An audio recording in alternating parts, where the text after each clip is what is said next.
En primera persona. En primera persona. Entrevistas en Radio Q. Le damos la bienvenida y para nosotros es un placer y le agradecemos la comunicación al doctor Alfredo Dato, expresidente de la Corte Suprema de Justicia de Tucumán y diputado nacional mandato cumplido. Alfredo, ¿cómo estás? Buenos días. Buenos días, sí, probablemente no sea un día para celebrar, sino un día de contrición, de pensamiento y que veamos cuánto ha costado recuperar esta democracia, ¿no? Sin lugar a dudas, ¿sabes qué? Lo planteé en ese sentido al programa. Muchos habitualmente se va perdiendo esta cuestión en las nuevas generaciones de comunicadores de creer que los feriados son todos iguales y hay algunos feriados que tienen la capacidad, como vos lo decías, o el objetivo por lo menos de tomarse el día para reflexionar sobre la historia que es reciente, son 49 años, pero de a poco la cuestión, si querés, hasta biológica, hace que muchos de los protagonistas ya no estén en este plano y lleva a tratar de buscar por lo menos explicar o contar a los que les interese qué es lo que sucedió. Siempre cuando hago estos programas pregunto, ¿qué te acordás de aquel 24 de marzo del 76? ¿Dónde estabas? Bueno, yo era grandecito, ya era abogado. No es para que me feliciten, pero ayer he cumplido 76 años. Ah, mirá, no sabía. Feliz De cumple. manera que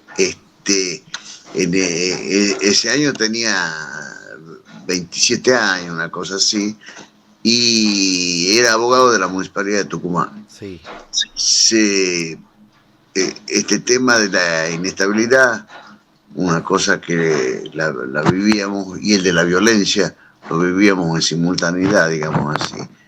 Hubo en la Argentina, todos saben que hubo golpes en el 30, en el 43, en el 55, en el 62, que todos lo omiten bastante, el golpe de Frondizi, en Ilia en el 66, y luego este golpe en el 76 que fue, por algunas razones y por algunas características, el más duro de todo en función de sus resultados, no solo en el drama de esta figura que aparece como propia de la Argentina, que es el desaparecido, sino también que se fijaron determinadas líneas de proyecto económico que son las que subsisten hasta ahora. El tema es que vivíamos una situación de violencia habida cuenta de los grupos guerrilleros que habían nacido con el secuestro de Aramburu allí por el año 69, el día del ejército, y luego apareció otras formaciones con otras tácticas. Ustedes han visto que la izquierda tenía táctica fosquista, pero toma cierta virulencia y se les ocurre al gobierno que había que reprimir.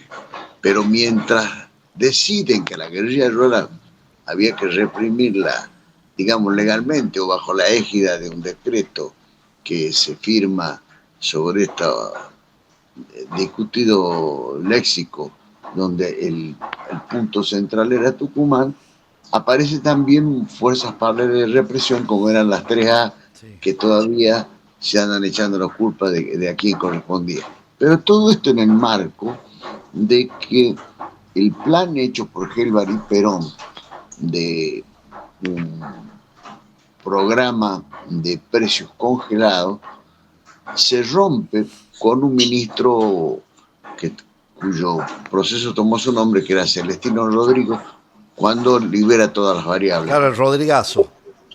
Creo que desde ahí, sí, que desde junio del 75, nunca más se recuperó ni la economía, no, se cambió todo, y cuando viene el proceso, viene con una previa ensayo que se hace en diciembre, porque a mí me tocó estar en Buenos Aires una gestión oficial, en Congreso de Transporte, algo así, hay un intento de golpe del mal recordado brigadier Capellini, Sí, y que le dicen que era un poco maduro o inmaduro el proceso, que había que esperar hasta marzo. Y cuando avanzamos en marzo, un paro empresario en febrero, interrogado el presidente o la figura notoria de la oposición, que era el doctor Balvin, dice: hay soluciones pero no las tengo, y lo cita Almafuerte en un poema que dice: todo enfermo tiene cura, no me acuerdo si 5 segundos, 5 minutos antes de la muerte. Luego, quiere decir que el panorama era devastador, y así aparece el ejército, la armada y la fuerza aérea, dividiéndose el país en, en provincias para cada uno, y con una modalidad de represión que aún no se ha podido saber. Usted sabe que en el ejército o en las Fuerzas Armadas las cosas se hacen todas por escrito. sí, Creo que apareció en Tucumán una instrucción y apareció la expresión eh, disposición final para quienes eran desaparecidos.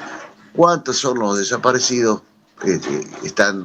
Están discutiendo, y eh, si son 9.000 o son 30.000, pero creo que lo de menos, porque la barbaridad estuvo hecha. Estuvo hecha la barbaridad y estuvo hecho un proceso de dependencia con Martínez de Oz. Ahora tanto que les gusta sí. el llamado Crawling Peg, Martínez de Oz terminó con lo que se llamaba la tablita, y vino Lorenzo Sigot, que lo primero que dijo: el que va juega al dólar pierde. Pero todo eso en el marco de que yo tuve oportunidad de conversar con el doctor Camilión. Sí, Ellos hablaron, eh, preguntaron cómo era esto, y dice que era imposible reprimir sin tener el gobierno, y que entonces debían quedarse con el gobierno para unificar la represión. Y la represión ya hemos visto lo que ha sido en Tucumán, especialmente el ambiente que se vivía. Yo le diría que transcurría mi vida personal en un noviazgo muy, muy complicado, sin poder salir. Se nos ocurría hacer visitas políticas con el MIT, el sí. doctor Carlos Javier Aguirre, y la ruta 38 estaba tan llena de retenes que uno empezó a tener cierto miedo, y algunos ya desaparecidos. Entonces me parece que el tema de esta conmemoración, llamémosle, no celebración, es un poco, tiene carácter pedagógico, Sin es duda. para los que no sabían qué pasó. Incluso hay colegios que lo dan no como materia, sino como programa, el conocer esta cuestión de qué hizo el proceso. Por supuesto que luego, y ahí tiene hasta un componente jocoso, de que el experimento de Malvinas torna a Thatcher como Ah, la causa eficiente del restablecimiento de nuestra democracia. sin duda, sin duda. Y en ese sentido, digamos, el planteo por estos años o por este tiempo, a 49 años del golpe, es el planteo que hace que, digamos, es diferente desde el gobierno de Milei con esto de la batalla cultural. Sacó un video en la jornada de hoy desde el gobierno como diciendo hay otra historia. Eso es reacción y con tu expertise y tu capacidad para el análisis sin entrar en los fanatismos. Esto también tiene el producto de que, o por lo menos yo lo percibo, y lo digo abiertamente, de, digamos, el mancillamiento, por buscarle un adjetivo, que sufrió la fecha durante el kirchnerismo, de que la gente no estoy justificando, digamos, las estupideces que puede plantear desde el gobierno libertario. Lo que estoy diciendo busca esa reacción en base a todo lo que fue el proceso del kirchnerismo con los derechos humanos, que a mucha gente terminó viéndolo como un negocio y no como una reivindicación. Pues, probablemente hubo exageraciones. Se sobreactuó por ahí. Como que en la Argentina hay tres cuestiones que la sociedad ha asumido como propias. La educación pública, laica y gratuita, sí, es un valor que la sociedad defiende. La salud pública gratuita, que es un valor que la sociedad defiende. Y los derechos humanos, que creo que la sociedad defiende, en el que dice que el kirchnerismo lo habría malversado. Agregado a esto, la creencia de la lógica en que están solo presos los militares y no están presos quienes provocaron la guerrilla.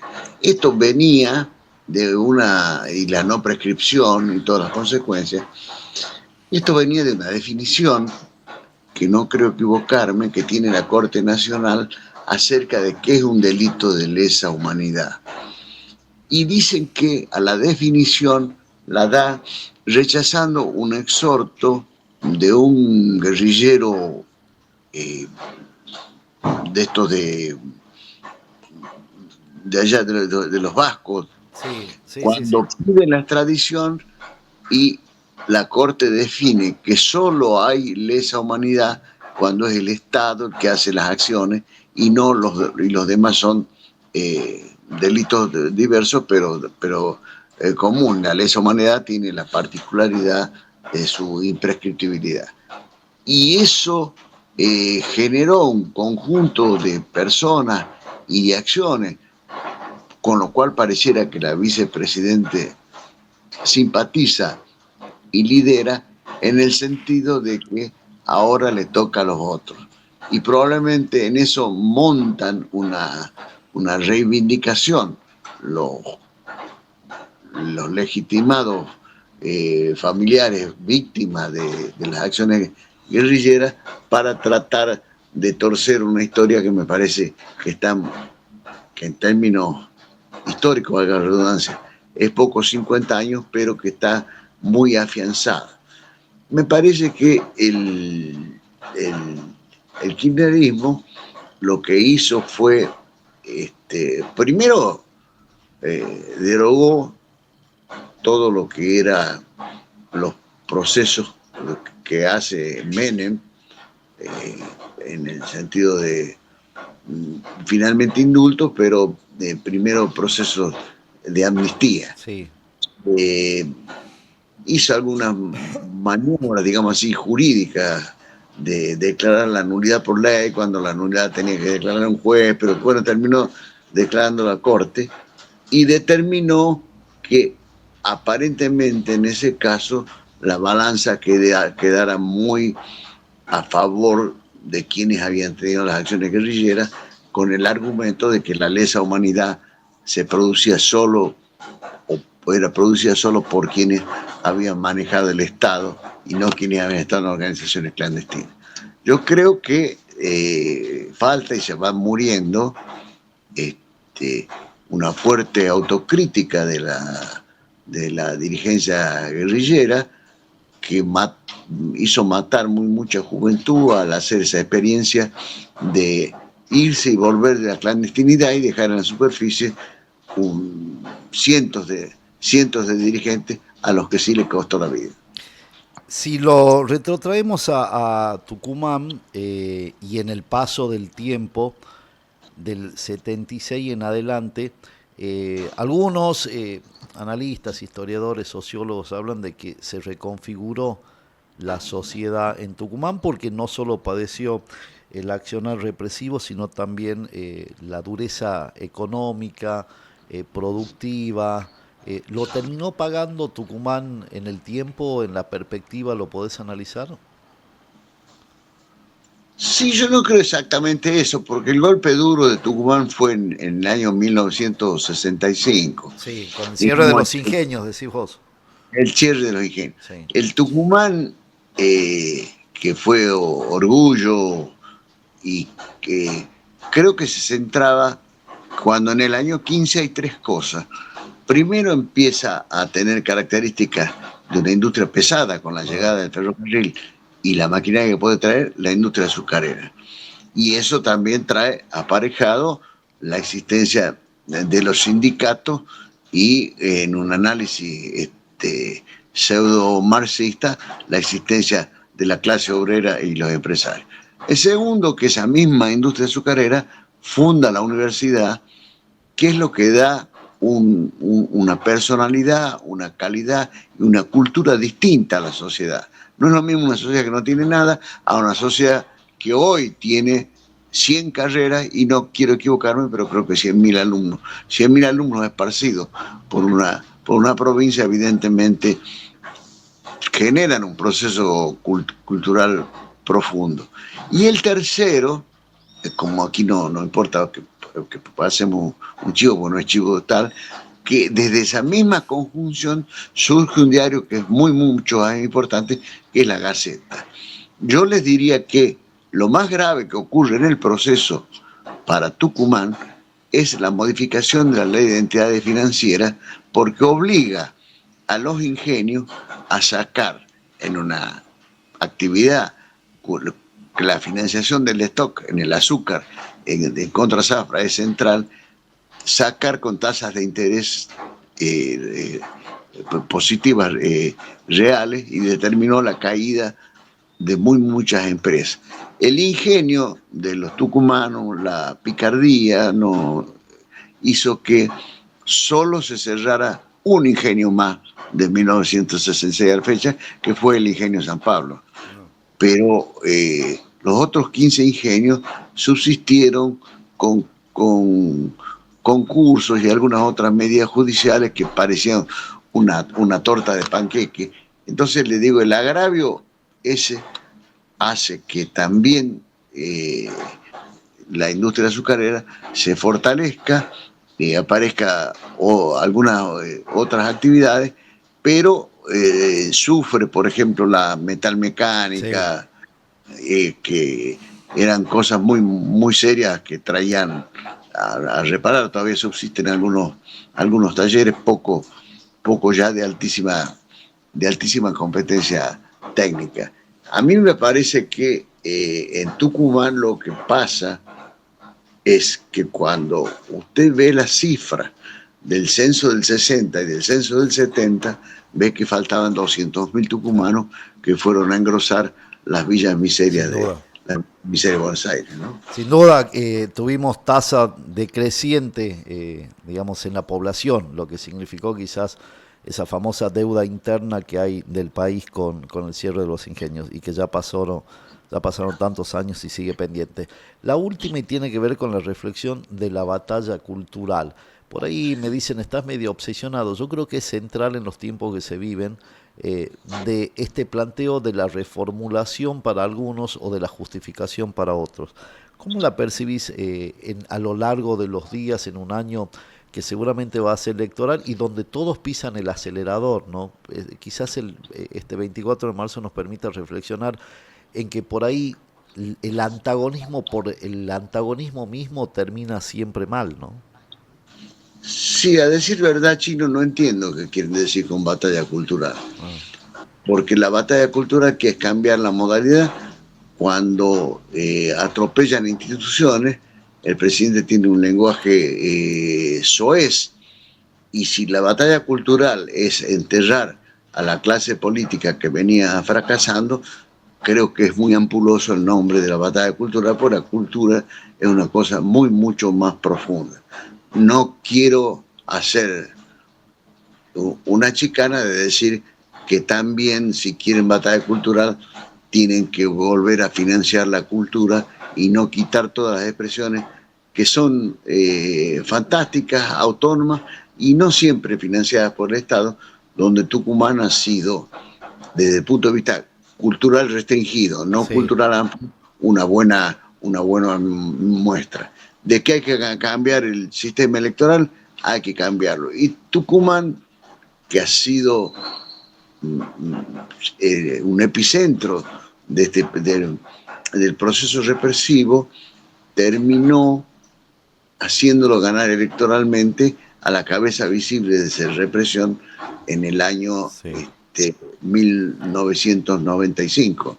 De manera que parecía como que, y en esto hay una historia, ya está todo muerto, no sé si es así, que cuando se agota la posibilidad procesal de la ley de obediencia debida y punto final, el abogado, el doctor Germano, le dice a Bussi: general, no hay más recursos que presentar.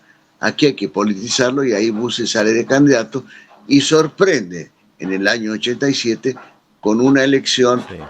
Yo he sido candidato incluso en esa elección a concejal. Sorprende cuando él, el orden era Domato, Cirnigliaro, tercero el radicalismo, y cuarto Bussi con bandera blanca, sí. Sí, con bandera blanca. Le digo porque era un partido provincial viejo, liderado por un hombre como Ávila Gallo, cuya vocación política no dudábamos, pero su modalidad de denunciar probablemente no lo prestigiaba mucho, y lo hace. Tienen el gobierno, y no es, se ve que no es bueno, porque el final del gobierno de Bussi con el hijo de candidato hace que Julio Miranda gane las elecciones por poco margen, y demuestra que el mismo tucumano estaba revisando lo que había hecho 4 años antes. Sí, y la última, pero nunca se planteó, lo croniqué, estaba en el diario en ese tiempo, comenzaba yo en el diario, y siempre me quedó que tiene que ver con un poco con esa, a ver, no es incoherencia, ni mucho menos, de plantearlo, de que había un germen todavía que no, a ver, nunca se lo cuestionó a Bussi por lo que hizo durante su mandato, sino que en contraposición de lo que hacían los que estaban en el sistema democrático. ¿Me explico? Como que era... Sí, más o menos lo que pasa con ahora. De otra manera está haciendo Milei, que él no es tan bueno, sino que cada vez que hace una bacana, sale alguno a decir: todavía estamos vivos. Le hace Kirchner, algún radical trasnochado, y hasta el que hoy está planteado como prócer de renovación, que es Macri, da un paso al costado, ¿no? Sin duda, sin duda. Te agradezco la comunicación, un placer como siempre, abrazo grande. Igualmente. Pasaba el doctor Alfredo Dato, expresidente de la Corte Suprema de Justicia de Tucumán, diputado nacional, mandato cumplido.